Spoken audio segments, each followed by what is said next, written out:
가장 부족한 종을 귀한 은혜의 자리에 보내주신 하나님과 또 불러주신 여러분들께 감사를 드립니다. 우리의 믿음, 그 믿음이라고 하는 것은 육적인 믿음이 있고 영적인 믿음이 있는데, 육적인 입장을 따라 사는 교회 다니는 사람들, 그런 사람들을 육에 속한 사람이라고 성경은 그렇게 정의하고 있습니다. 그런데 성령이 우리에게 오시고 회개한 심령에 충만히 임하시면은 그때부터 그 사람은 성령에 사로잡히고 하나님 뜻 가운데로 이끌리며 또 하늘나라 확장을 위하여 영적인 가치 제일주의로 자기도 천국 가고 더 많은 영혼을 천국 가게 하기 위하여 복음의 제물 되기를 힘쓰는 이런 생활을 영에 속한 사람이라고 합니다. 그래서 오늘 본문의 내용은 이제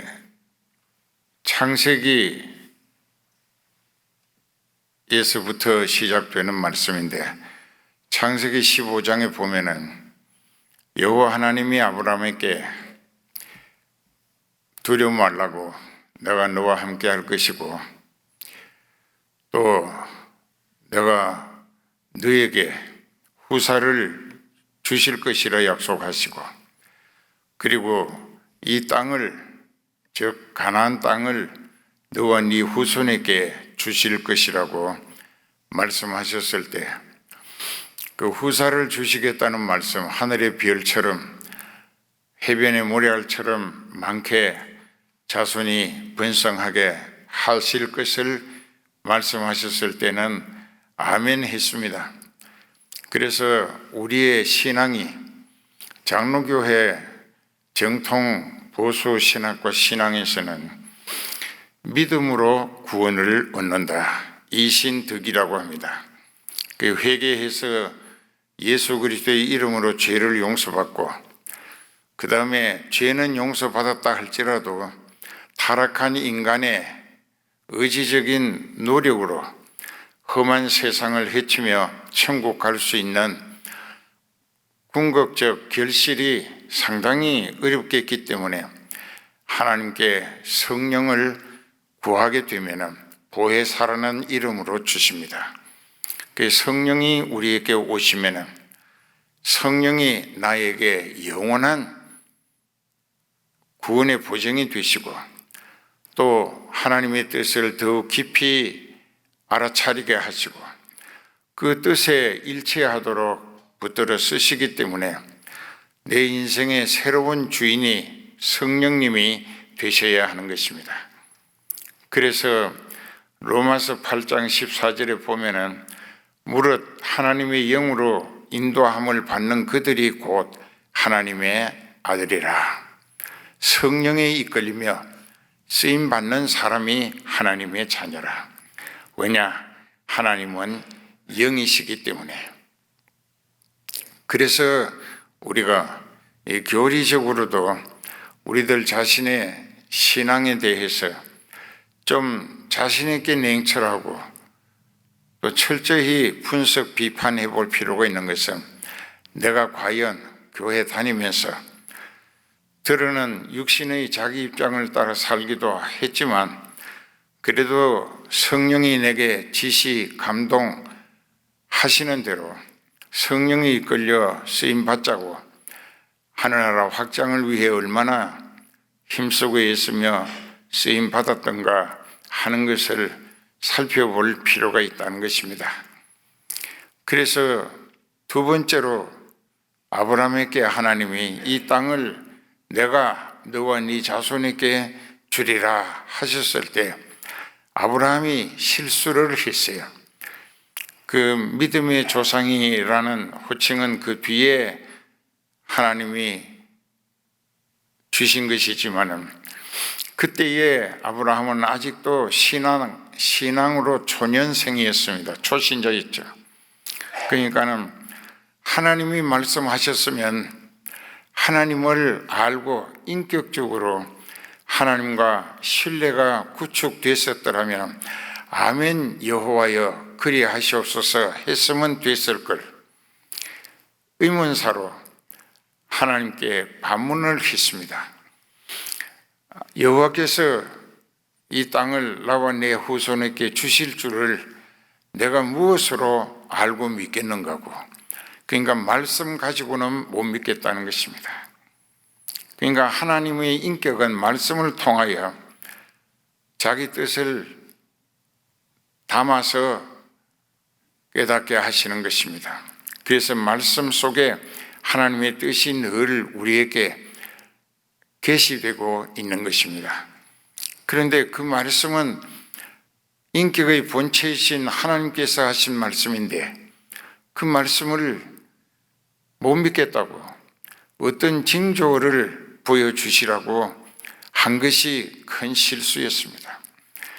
그래서 하나님께서 그래, 그러면 내가 너에게 믿을 만한 징조를 보여주겠으니 이제 3년 된 수양과 또 여러 가축들을 제물로 준비해서 이제 내 앞에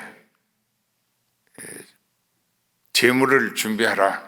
그래서 준비했는데 아브라함이 소도 각을 뜨고 양도 염소도 각을 떴지만은 그건 껍질도 벗기고 내장도 다 뽑아내고 각을 떠서 하나님 앞에 제물로 차려놓았습니다.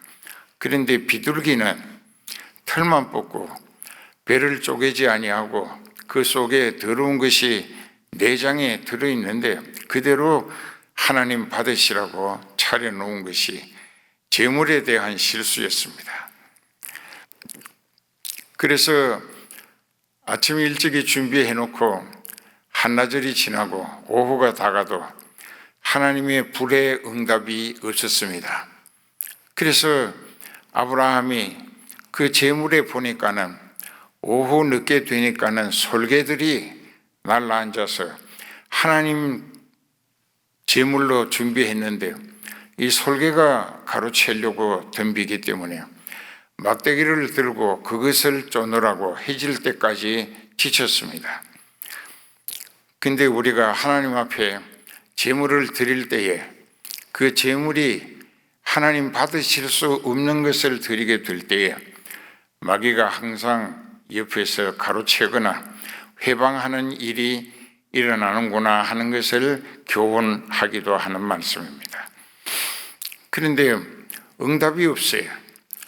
그러니까는 아브라함이 해가 지고 어두웠을 때 그 솔개하고 싸우느라고 지쳐서 깊이 잠이 들었다고 했습니다.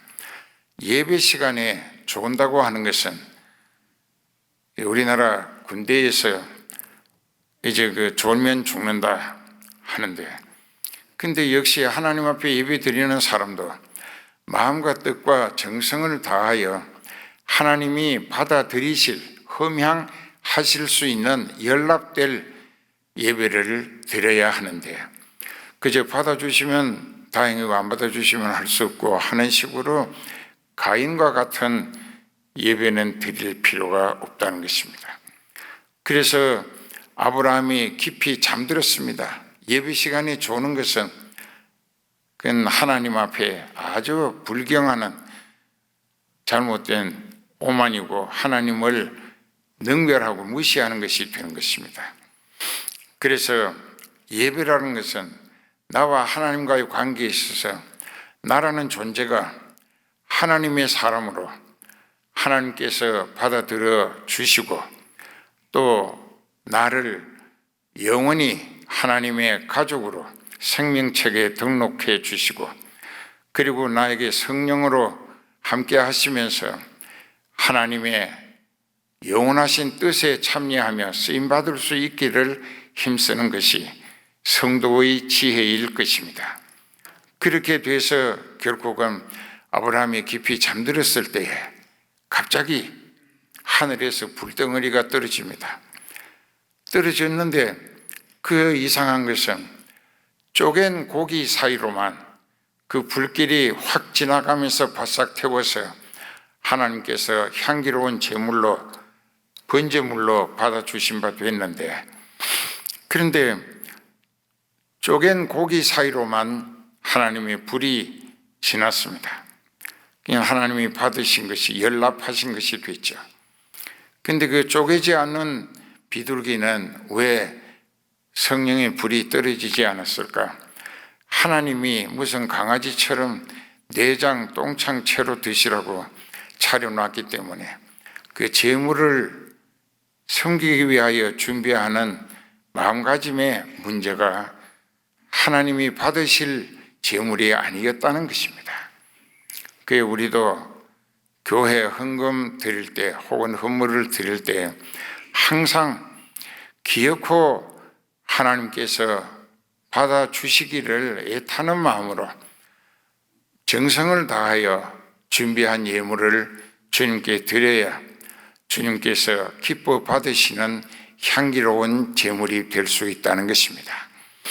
그래서 거기서 우리가 깨달아야 될 것은, 혹은 부흥회를 하거나 또 목자를 통하여 말씀을 들을 때에 그때 우리가 다소 우리 자신들의 지난 생활을 점검해 보면서 하나님 앞에 그리끼고 또 가책을 느끼고 또 상당히 두렵고 불안해지는 죄 문제가 있으면 즉시 회개하고, 그것도 중심으로 진정성 있는 철저하고 온전한 회개를 통하여 하나님 앞에 예수 그리스도의 이름으로 용서받을 수 있어야 한다는 것입니다.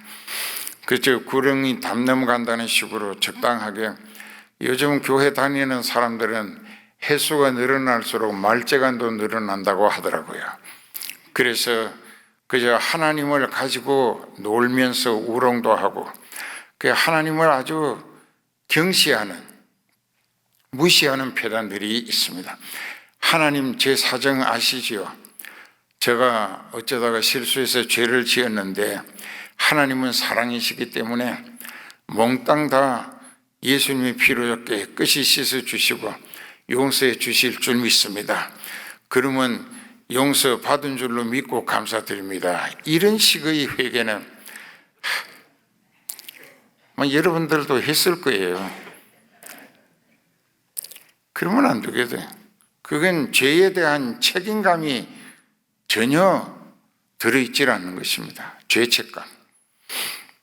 그래서 어거스틴 참회록에 보면은 참 여러 날을 식음을 전폐하며 애통하고 자복하고 회개하고 그 자신의 양심에서부터 그 하나님의 성령이 들추어 내시는 죄까지 철저히 회개하는 것을 성령이 시키시는 회개라고 하는 것입니다.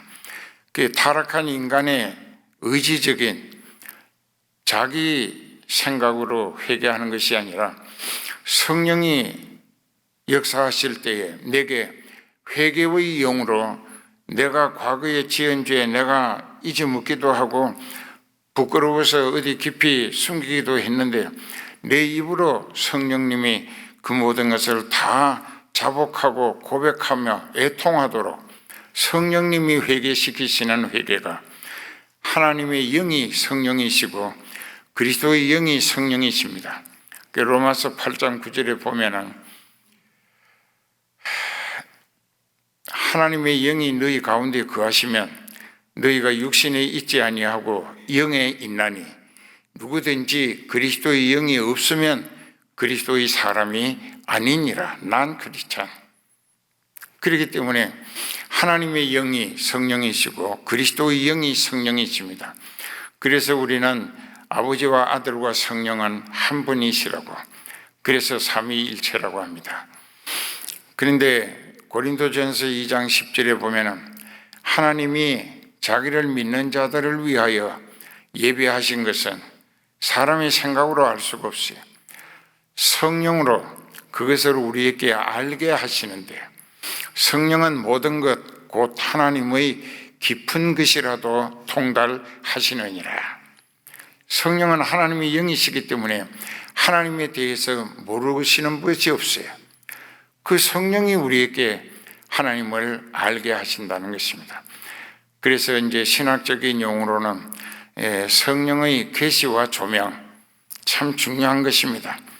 하나님이 우리에게 성령으로 하나님을 알게 하시고, 그래서 하나님을 알아보는 순간에 자신이 얼마나 더럽고 또 악한, 또 추한, 삐뚤어진 잘못된 죄인이었던가 하는 것을 직시하게 똑바로 보게 된다는 것입니다. 이것은 성령의 계시와 조명에 의해서 또 믿어지는 믿음을 위하여 체험도 주시고 감동도 주십니다. 그럴 때 우리는 영적인 사람으로 바뀌어지기 시작을 하게 되는 줄 믿습니다.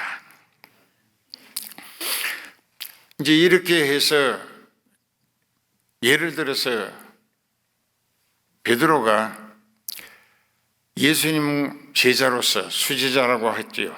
그러니까는 이제 마태복음 16장에서 13절부터 보면은 예수님께서 제자들과 함께 가이사라에 전도하러 가셨고, 전도하신 다음에 제자들에게 질문하셨습니다. 사람들이 나를 누구라 하더냐? 그때 들어는 선지자 예레미야 또 뭐 여러 가지로 이렇고 저렇고 자기들이 들은 대로 말씀을 드렸는데, 예수님의 기대는 너무나 미흡했기 때문에 예수님이 그들은 그렇다 치더라도 너희는 나를 누구라 하느냐? 너희는 나를 누구라 하느냐? 오늘 이 새벽에도 여기 계신 여러분들을 향하여 예수님은 똑같이 물으십니다. 너는 나를 누구라 하느냐? 그때 베드로가 주는 그리스도시요 살아계신 하나님의 아들이시니이다 했을 때 예수님이 굉장히 기뻐하시면서 바요나 시몬아, 사랑하는 시몬아, 네가 복이 있도다. 네가 복이 있도다. 이 사실을 네게 알게 한 이는 혈육이 아니요 어떤 사람에게 교육을 받았거나 지식 전달에 의해서 예수님을 정확하게 알아본 것이 아니라 하늘에 계신 내 아버지께서 성령으로 너에게 나를 정확하게 알게 해 주신 것을 보아서 너는 하나님의 택하심을 입었고 속으로 부르심을 받았다. 그래서 너는 앞으로 하늘나라에 갈 사람이기 때문에 네가 복이 있다 하신 것입니다. 그러면 여기에서 우리는 이 사람에게 교육을 받고 또 지식 전달을 받고 뭐 이렇게 해서 그것은 사람의 지능에 혹은 지식이 되고 상식이 될 수도 있어요.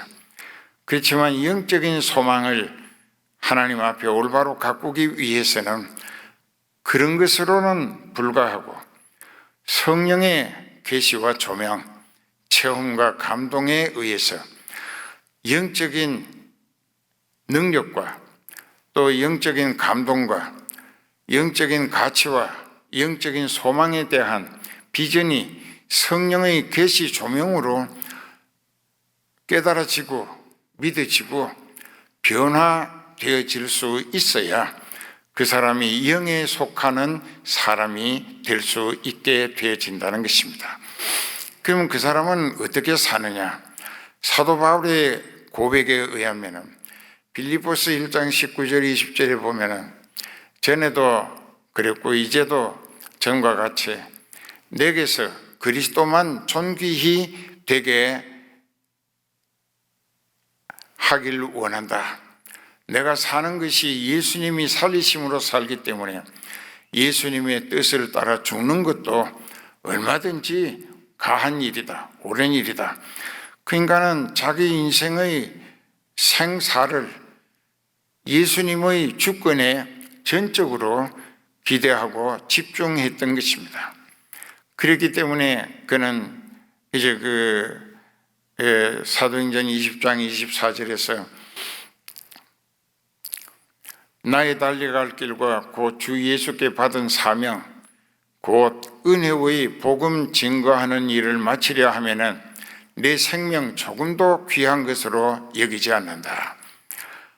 그 사도 바울은 자기가 성령이 충만해진 이후부터의 죽을 때까지, 순교할 때까지 그는 사명이 목숨 위에 있었다는 것입니다. 사명을 위해서 살았습니다. 그 목숨은 조금도 귀한 것으로 여기지 않는다. 그 말씀은 사명은 주님의 나라 확장을 위하여 복음 전하는 것인데 내가 너를 세워 이방의 빛을 삼아 땅끝까지 이르러 내 증인이 되게 하리라 하신 그 한마디 속에 그 시간부터 사도 바울의 남은 생애는 하나님의 계획 안에 달려 있었다는 것입니다. 그렇기 때문에 그는 로마서 14장 7절 8절에 우리 중에 아무라도 자기를 위하여 사는 자가 없고 자기를 위하여 죽는 자도 없나니 그러므로 우리가 사나 죽으나 주의 것이로다. 주님의 것이라. 여러분 그렇게 되셨습니까? 내가 육신이 살든지 죽든지 내 영은 내 육체와 함께 나라는 존재가 송두리째 영원히 주님의 것이다. 주님의 것이라. 근데 그렇지 않아요. 장로님도 안수 집사님도 권사님도 많이 계시겠지만 어떤 때는 영적인 감동과 지시에 따라서 그 순종하는 마음이 우러날 때에 주여 주님 뜻대로 날 쓰시옵소서 해놓고 하다가 그 주님 섬기려 애쓰다가 중간에 어떤 상황에 부딪혀서 마귀의 회방을 받으며 그때부터 주여 주여 하던 사람이 나여 나여 하기 시작을 합니다.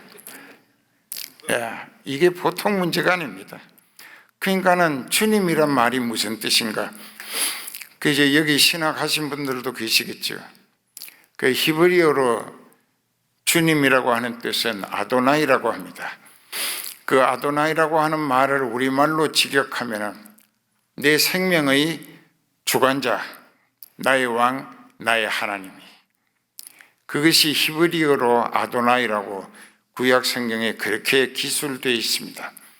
그러면 신약은 헬라어로 기록됐기 때문에 그 신약 성경에서도 주님이라고 하는 말, 그 로드라고 하는 그 말을 성경에 기록되기를 퀴리오스라고 되어 있습니다.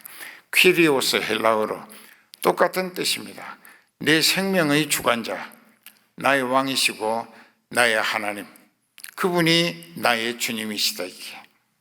이제 여기까지 하고 여러분들도 이따금 가다가 내가 주님과 나와의 관계에 대해서 예배 시간마다 재정립 다시 하나님과 나와의 관계를 똑바로 세우고 말씀 들으면서 성령의 이제 계시도 받고 조명도 받고 그리고 감동도 하시고 깨닫게도 하시고 또 믿어지는 믿음을 주시고 이렇게 해서 성령에 이끌릴 때는 우리가 주여 주여 합니다. 그저 주님이라고 하는 그 말이 입술에 그저 습관이 되었듯이 그저 쉽게 쏟아져 나옵니다. 주여 주여. 그런데 그저 생활 속에서 이 시장이나 가게나 직장 그 여러 가지로 그 생활 현장에서 그 사람들과 부딪히고 또 여러 가지 이해 타산이 여러 가지로 복잡해지게 되면은 그때부터 자기라고 하는 것이 바짝 정신을 차리고 앞서서 이제 하나님은 강구 듣고 그저 내가 무엇을 어떻게 하고 또 상대방을 어떻게 해서 내가 얼마나 이득을 봐야겠다 이런 생각에 빠져버리면 그때 그 사람은 신앙인의 모습이 간 곳이 없어집니다. 어떤 상황 속에서라도 크리스찬은 must be 반드시 예수님께 이끌리며 또 쓰임받고 또 그분의 뜻을 이루어 드림으로 날 구원하신 은혜를 보답하는, 내가 공적을 쌓는다고 염치 없이 말할 수 없고, 구원하신 그 은혜를 보답하기 위하여 날 구원하신 주님의 은혜 보답을 위하여 그분의 나라 확장을 위해 전도하고 봉사하고 구제도 하고 이렇게 힘써 성령께 이끌리며 쓰임받자. 왜 그렇게 하느냐? 로마서 8장 14절에 보면은 무릇 하나님의 영으로 인도함을 받는 그들이 곧 하나님의 아들이라. 성령이 이끌리며 쓰임받는 사람이 하나님의 아들이라는 뜻입니다. 하나님의 딸이고. 예, 거기에서 어떤 권사님이, 목사님 왜 성경에는 그 남자들만 이렇게 대우가 넘치는데 여자들은 뭐 낄 틈이 없다, 이게. 그 오해할 거 없어요. 예, 여러분들은 여자에게서 태어났겠지만 원래 할머니 그 하와는 남자에게서 나왔습니다. 그렇기 때문에 여자는 남자의 한 부분이라는 뜻입니다. 그 아담이라는 말은 사람이라는 뜻인데, 그 사람은 원래 아담 하나로 창세기 2장 7절에 보면 여호와 하나님이 흙으로 사람을 지으시고 코에 생기를 불어넣으시니 산 영이 된지라. 그 사람이 아담입니다. 그래서 영과 육의 합성체인데다가 영이 들어가서 흙덩어린 몸을 일으켜 가지고 기동하며 기식하며 또 기생하다가 결국은 영이 우리에게서 하나님이 거두어 가시면 우리의 육체는 다시 흙으로 반납되어지기 때문에 창세기 3장 17절에서 19절에 보면은 너는 흙이니 흙으로 돌아갈지니라, 토생토기라고 하나님이 그렇게 말씀하셨죠. 그렇기 때문에 이제 여자는, 한국 교회가 다행한 것은 저는 세계를 17바퀴 돌았습니다. 복음으로 나팔수가 됐어요.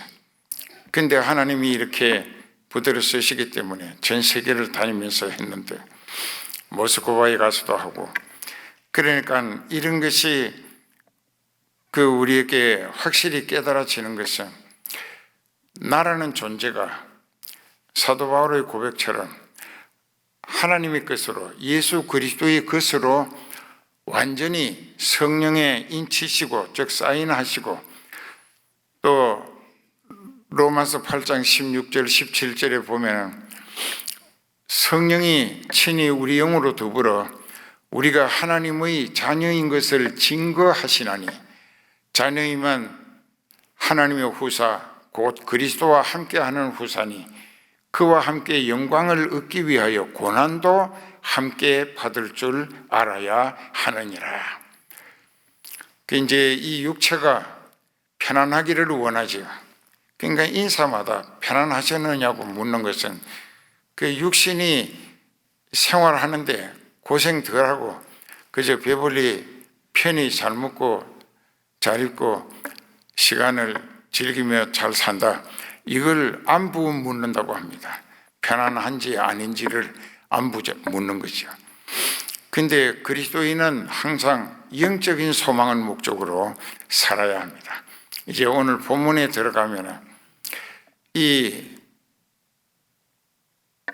어려운 때에 그 아브라함이 하나님 앞에 그 재물을 준비하는 데 미비했고 그 재물을 준비할 필요도 없었는데 하나님이 말씀하신 대로 이 땅을 너와 네 후손에게 주리라 하셨으면 아멘 주 여호와여 그리하시옵소서 믿습니다 했으면 끝났는데, 내가 하나님 말씀을 못 믿겠다는 것이죠. 그러니까 믿을 만한 다른 징조를 보여달라 했어요. 그래서 이제 불로 화답하시는 재물을 준비하라 하셨는데 재물도 준비가 시원찮았죠. 그 말씀 못 믿었지. 그 비둘기는 쪼개지도 않고 내장채로 하나님이 무슨 똥강아지처럼 그런 거 잡수시라고 내놓는 거예요. 그게. 그러니까 재물의 성의가 미흡했죠.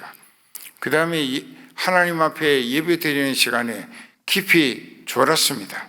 이 세 가지가 큰 잘못에 큰 실수였어요. 근데 부흥회 할 때 보면은 큰 죄만 몇 개 대충 회개하고 잔잔한 죄는 뭐 그 정도야 하나님이 그냥 봐주시겠거니 천만에 그 비둘기도 쪼개지 아니했기 때문에 하나님이 받아주시지 않으신 것입니다. 더러운 것이기 때문에.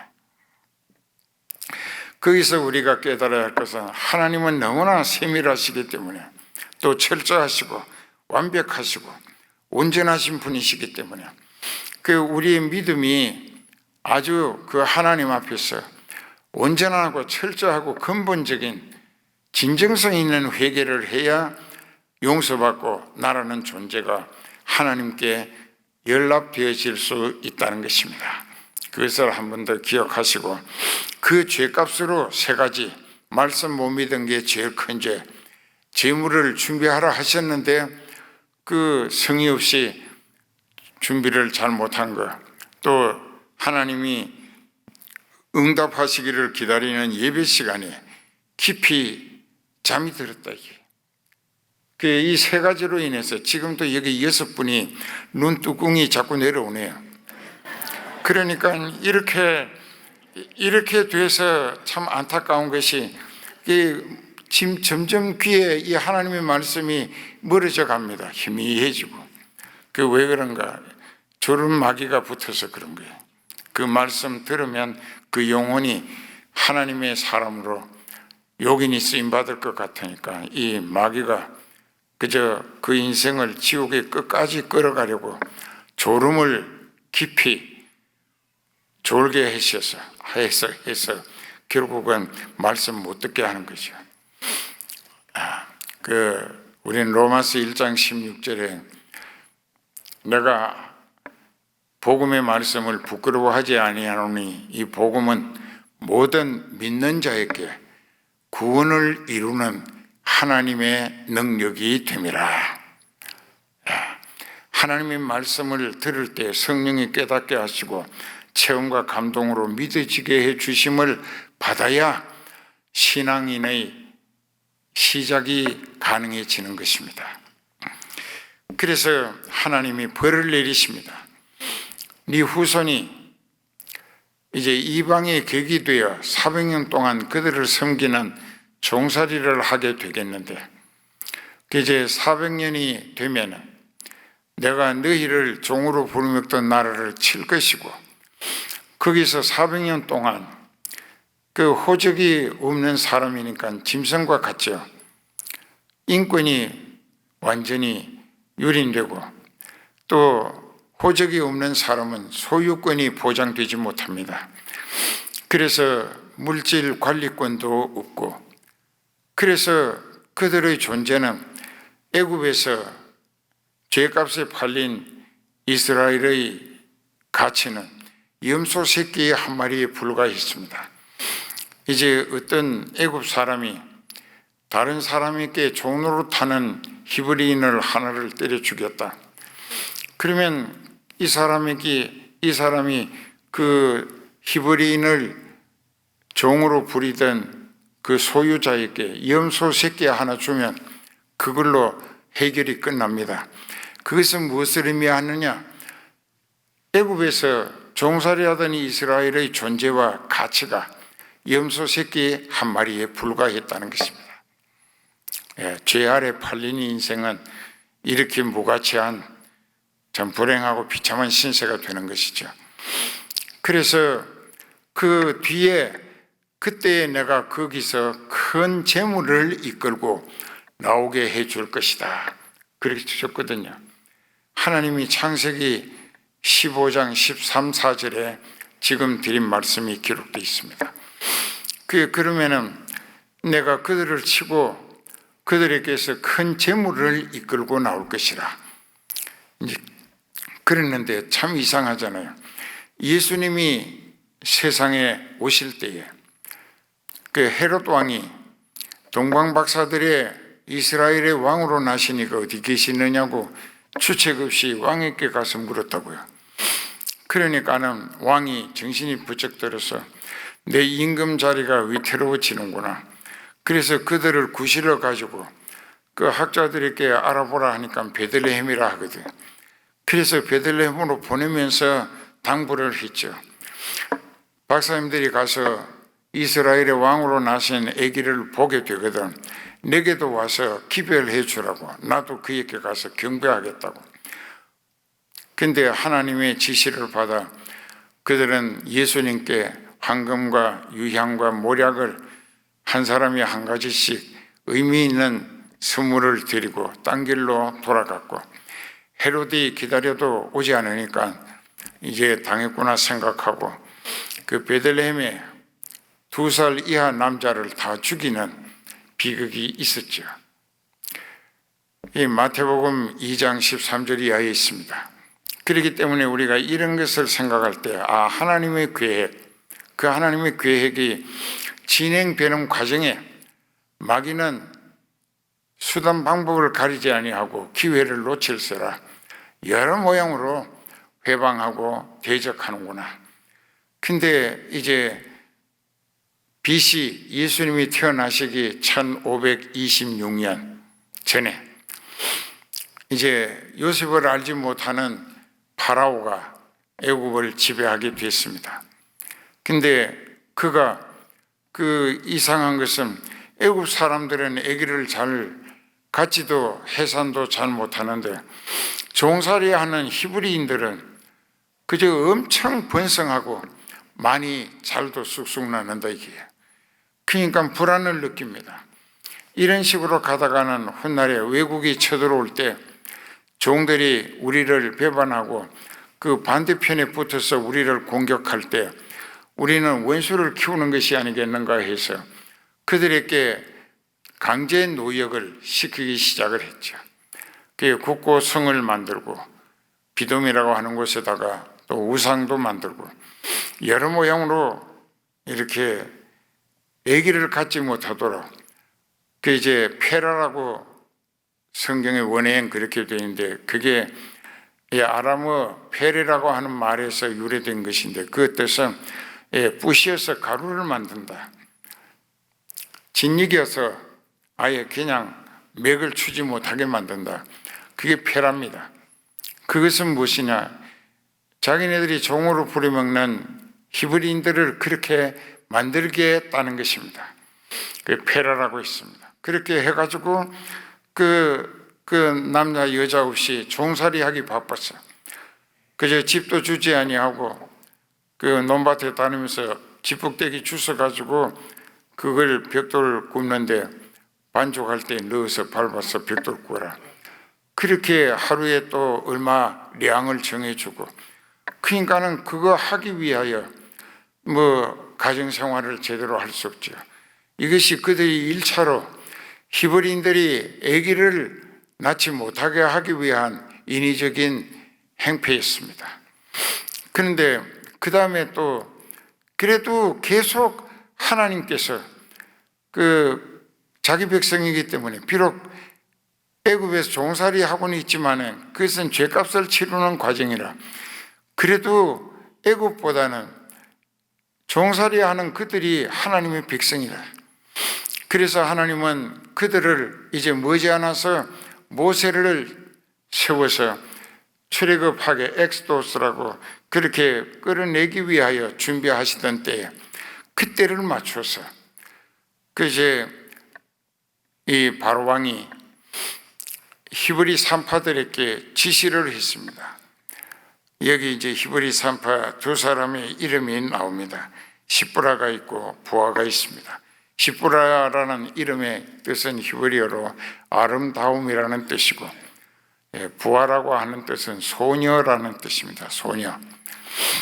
그런데 이제 그 2사람을 불러가지고 히브리인 여인이 해산하거든. 그 산파니까 가서 조산할 때에 이 고추가 달려 나오면 그 자리에서 목을 눌러 죽이고 나일강의 악어들에게 카이만이라고 하는 그 악어들에게 먹이가 되게 하라 했습니다. 아주 바로왕의 명령은 참으로 치엄하고 무서운 것이요. 그런데 이 두 여인, 그 시보라하고 부하가 하나님을 두려워함으로, 즉 하나님을 바로 아는 사람이었다는 것입니다.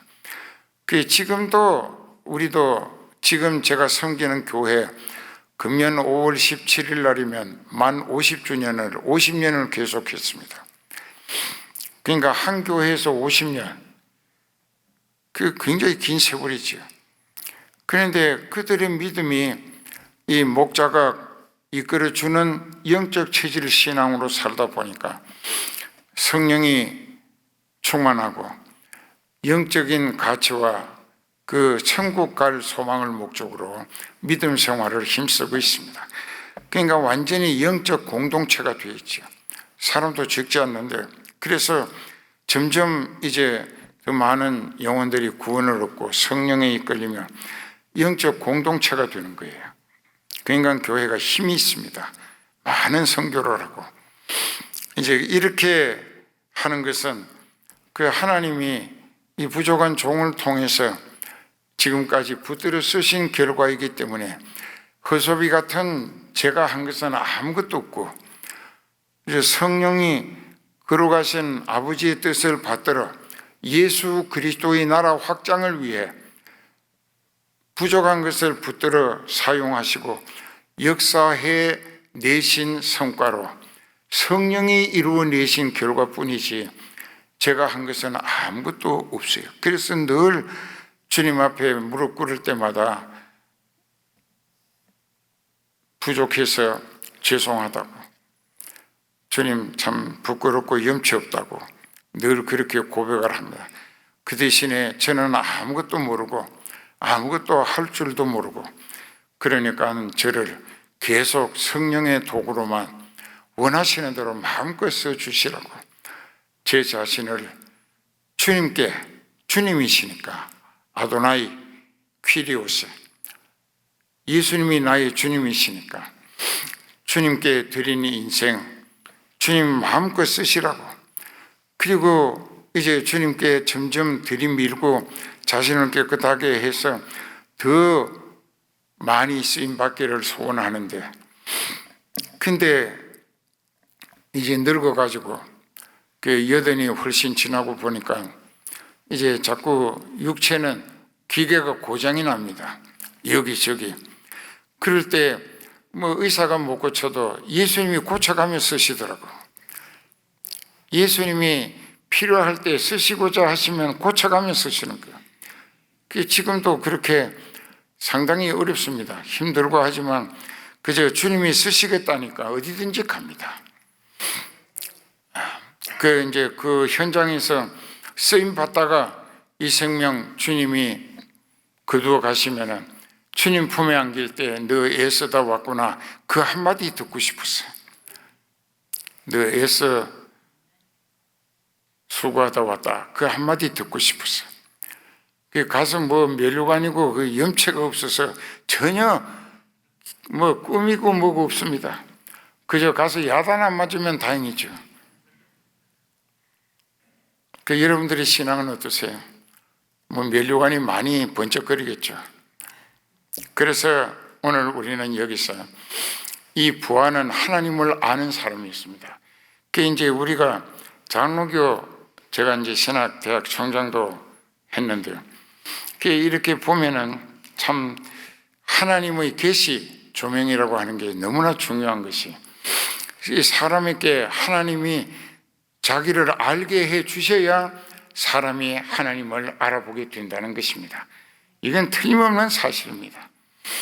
그래서 이제 고린도전서 1장에서부터 2장 사이에 보면은 하나님께서 세상 지혜를 미련케 하셨고 어느 누구도 세상 지혜로는 하나님을 알아볼 수 없다. 하나님이 그렇게 만드셨다. 그런데 하나님은 전도의 미련한 방법으로 하나님이 택한 자들을 구원 얻게 되기를 원하신다 그랬습니다. 그러니까 하나님의 지혜가 있고 세상 타락한 지혜가 있습니다. 그건 마귀가 속임수의 지혜로 쓰는 거죠. 그런데 하나님의 지혜는 성령에 의해서 우리에게 하나님을 알게 해 주신다는 것입니다.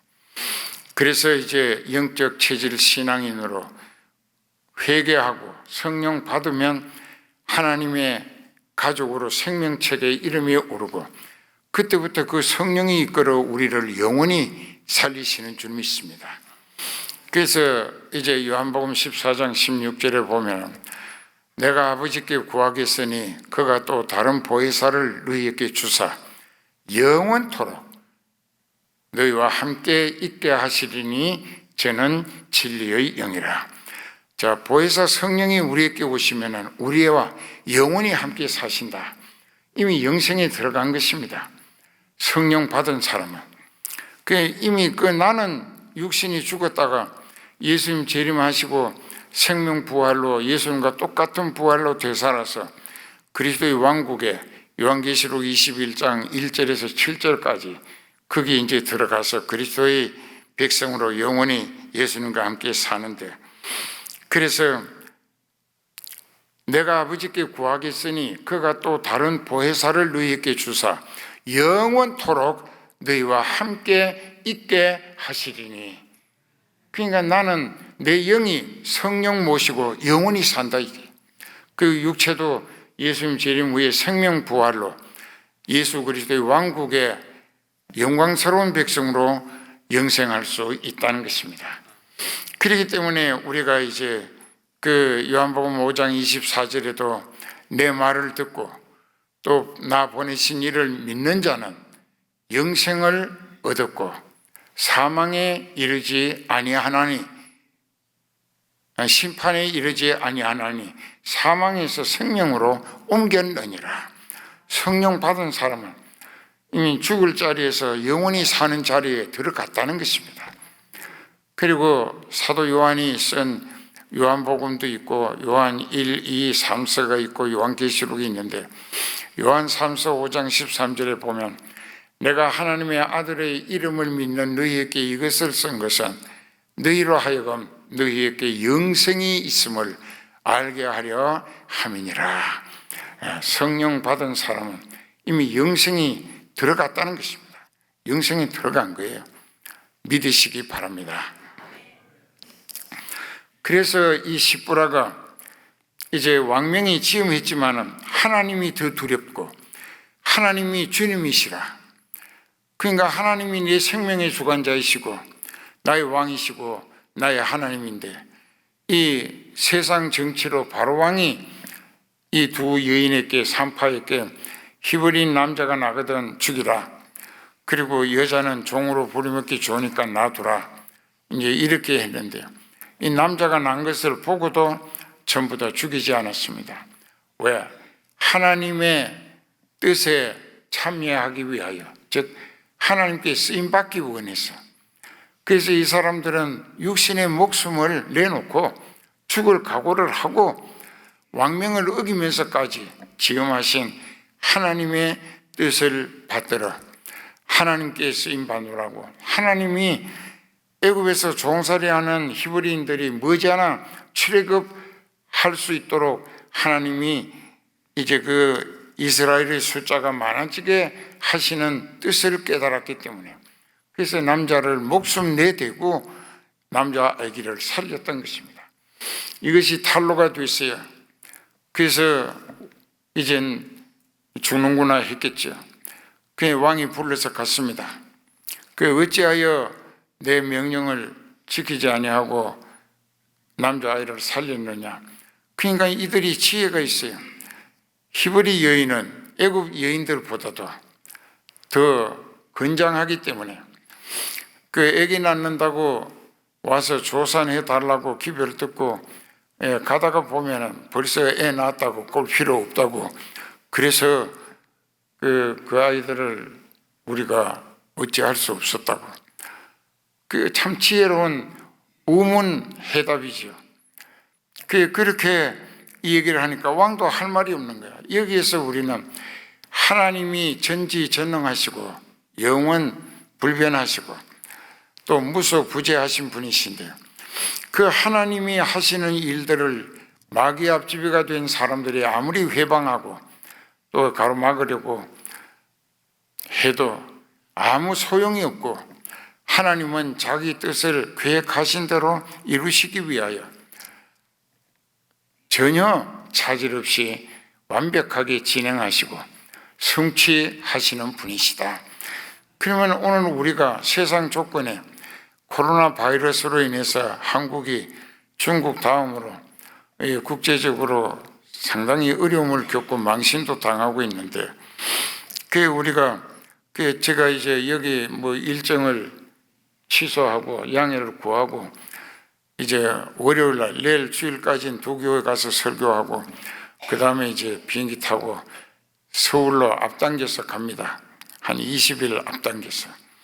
왜? 양떼들이 불안해하고 위축되고 또 심각하게 정부에서 이 코로나 퇴치 운동을 벌이고 있는데, 그 목자가 멀리 떠나가지고 보조 목사님들이 여러 사람이 있지만 제가 여기 와가지고 다른 교회 이제 걱정하는 것도 하나님이 뜻이면 해야 하는데 하도 거기서 전화가 계속 오는 거예요. 장로님들이랑 교육자들이. 너무 심각하다고. 그리고 이제 가게들마저 문을 닫고 이제 모두 집에 들어앉았다는 것입니다. 그게 보통 이만저만 심각한 상황이 아니라고. 그러니까는 오시면은 모두가 안도하는 마음의 그 안정을 얻지 않겠는가 고. 그래서 어제 갑자기 여기 복음방송국에 가서 방송을 했는데 이제 거기서 결정을 했어요. 전화가 자꾸 옵니다. 그러다가 이제 가기로 비행기 표를 바꿨어요. 그러니까는 오늘 이 새벽에 여러분들에게 주신 말씀은 그리스도인은 예수님 말씀에 마태복음 16장 24, 5절에 보면 그러므로 내가 너희에게 이르노니 누구든지 나를 따르려거든 날마다 자기를 부인하고 자기 십자가를 지고 나를 쫓아라. 누구든지 자기가 자기를 살기 위하여 몸부림치면 죽을 것이고 누구든지 나를 위하여 자기 목숨을 버리면 하나님이 보장하리라, 살리신다는 뜻입니다. 그러니까 오늘 우리도 이제 이 상황을 보고 그 문제를 상대해서 걱정하거나 두려워하거나 불안해할 것이 아니라 지혜로운 믿음은 이 어려운 때일수록 하나님과 나와의 관계가 재정립되도록 똑바로 다시 바른 관계를 정립하고, 그래서 하나님 뜻을 받들어 하나님 마음에 드는 일꾼으로 하나님 나라 확장을 위하여 쓰임받기를 힘써 보세요. 하나님이 능력의 팔로 붙들어서 힘있게 사용해 쓰실 것입니다. 그럴 때 그 인생은 자기가 사는 게 아니라 하나님이 살리는 은혜 보장으로 살게 해 주신다는 것을 믿으시기 바랍니다. 1분이 지났네요. 기도하십시다. 아버지 하나님, 가장 부족한 종을 보내시고 세우시고 이 시간도 성령의 도구로 붙들어서 주시면서 살리시는 생명의 말씀을 애가 타도록 선포하게 하셨사오니 감사합니다.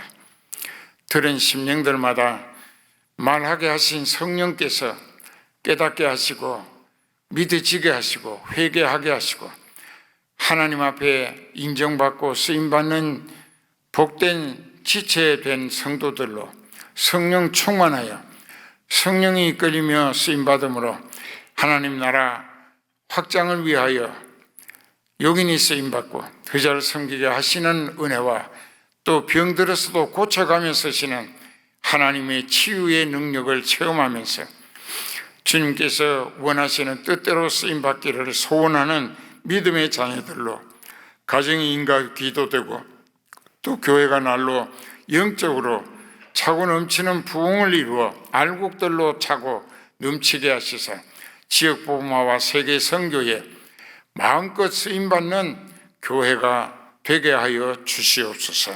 예수님 이름으로 간절히 기도하옵나이다. 아멘.